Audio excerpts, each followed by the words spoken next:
Russian Security Council Deputy Chairman Dmitry Medvedev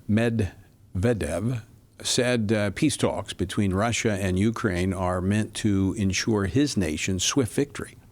Now, posting on Telegram, he further stated that the peace talks in Istanbul are for ensuring the complete destruction of the neo-Nazi regime. Now, these comments follow the weekend Ukrainian drone attack deep into Russian territory that dealt a massive blow to Russia's defense capabilities.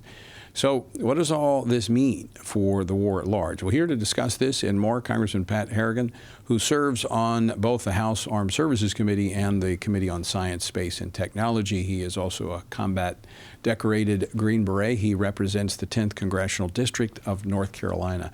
Congressman, welcome back to Washington Watch. Great to see you. Tony, it's great to be with you again. Great to see you, too. Let me ask you this. My take in looking at the situation there between Russia and Ukraine. Now, the President Trump, hoping to get a peace deal negotiated there. But it doesn't look like Ukraine is out of this when they're able to pull off what they did using the new technologies to go deep into Russian territory and eliminate a good chunk of their air capacity. This thing could go on for a while. What do you think? Well, Tony, I don't think any country's out of it when they resort to unconventional warfare. You know, you mentioned I was a Green Beret. We are experts in unconventional warfare, and that is, by definition, exactly what this attack was. It was very unconventional. It was novel. And one of the kind of key points and perspectives of unconventional warfare is it's usually how you actually win the economics of conflict. Ukraine sent 117 fully AI-driven autonomous drones into Russia at a total expense of about $110,000. And they inflicted over $7 billion worth of damage on Russia, taking out over 30% of its nuclear delivery fleet, long-range strategic bombers. This is absolutely unprecedented and certainly is the type of tactics that Ukraine needs to employ if they are going to stay in this fight over the long haul. Now, you have actually advocated that the United States needs to rethink how we are doing warfare in this 21st century and the use of technology.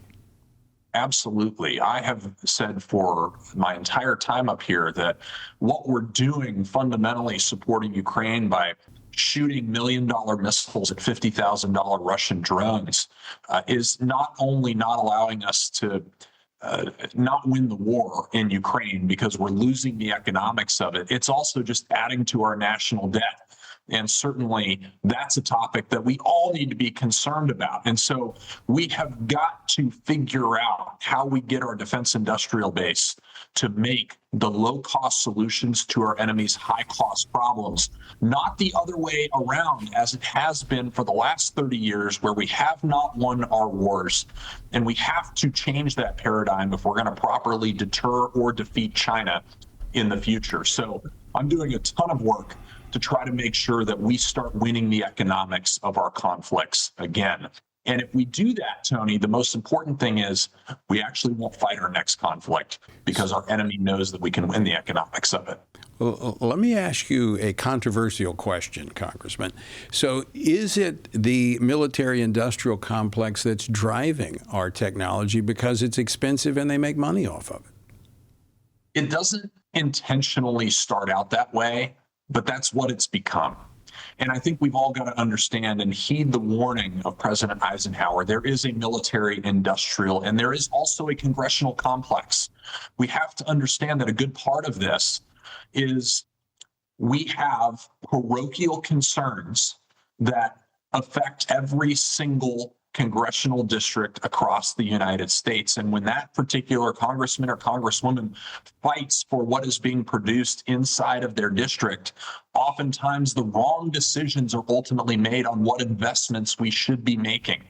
That is why I've been a huge proponent and been very involved with the Secretary of the Army and the Chief of Staff of the Army in creating Army Transformation Initiative and making sure that that is allowed to occur and it actually proliferates not just through the Army, but also to our Air Force, to our Navy. And what Army Transformation Initiative is, it's a voluntary cut of legacy weapon systems, force structures, and contracting mechanisms that have not helped us win the last 30 years of conflict and are not relevant to us deterring or defeating China in the future. We have to invest in new technologies that are relevant to the future fight, because as we've seen just over the last couple days in Ukraine, war is fundamentally changing.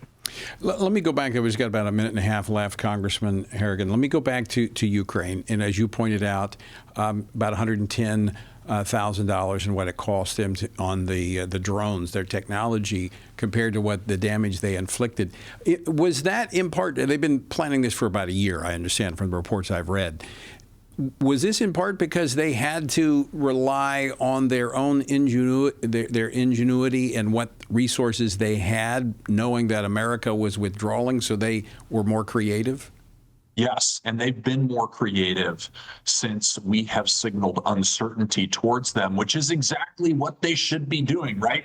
They've got to worry about their strategic interests. We need to worry about ours. And our strategic interest is bifurcating the relationship that exists between Russia and China, making sure that they cannot mass military force in multiple different places around the globe at the same time in a connected way.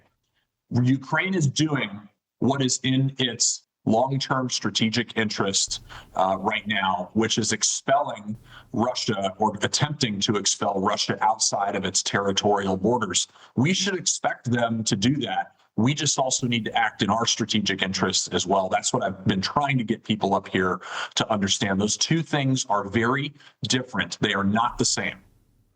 And costly if we don't get it right. Congressman, exactly right, always great to see you. Thanks so much for taking time to join us today on Washington Watch. Thank you for having me.